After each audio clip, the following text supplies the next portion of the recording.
Hello hi friends, నేను మీ మల్లికార్జున. ఈ house వచ్చేసి మనకు హైత్ నగర్లో వస్తుందండి. ఈ హౌస్ వచ్చేసి మనకు 177 స్క్వేర్ యార్డ్స్లో G+1 చాలా అందంగా కట్టారు. మనం ఇంటి ముందర చూసుకున్నట్లయితే 25 ఫీట్ రోడ్ వస్తుంది. అలాగే గ్రౌండ్ ఫ్లోర్లో చూసుకున్నట్లయితే 2 BHK వస్తుంది. అలాగే 3 కార్ పార్కింగ్ కూడా వస్తుంది. మనం ఫస్ట్ ఫ్లోర్లో చూసుకున్నట్లయితే 3 BHK వస్తుందండి. ఈ హౌస్కి వచ్చేసి లిఫ్ట్ ఆప్షన్ కూడా ఇచ్చారండి.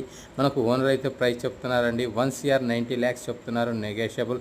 ఈ హౌస్కి వచ్చేసి 80% వరకు లోన్ కూడా అవైలబుల్లో వస్తుంది. మనం విజయవాడ హైవే చూసుకున్నట్లయితే జస్ట్ 800 మీటర్ డిస్టెన్స్లో ఉంటుందండి. ఈ హౌస్కి వచ్చేసి ఎలాంటి కమిషన్ ఉండదండి. No commission, no broker. ఈ వీడియో కనుక మీకు నచ్చినట్లయితే లైక్ చేయండి, షేర్ చేయండి, కామెంట్ చేయండి, సబ్స్క్రైబ్ చేసుకోండి. Thank you.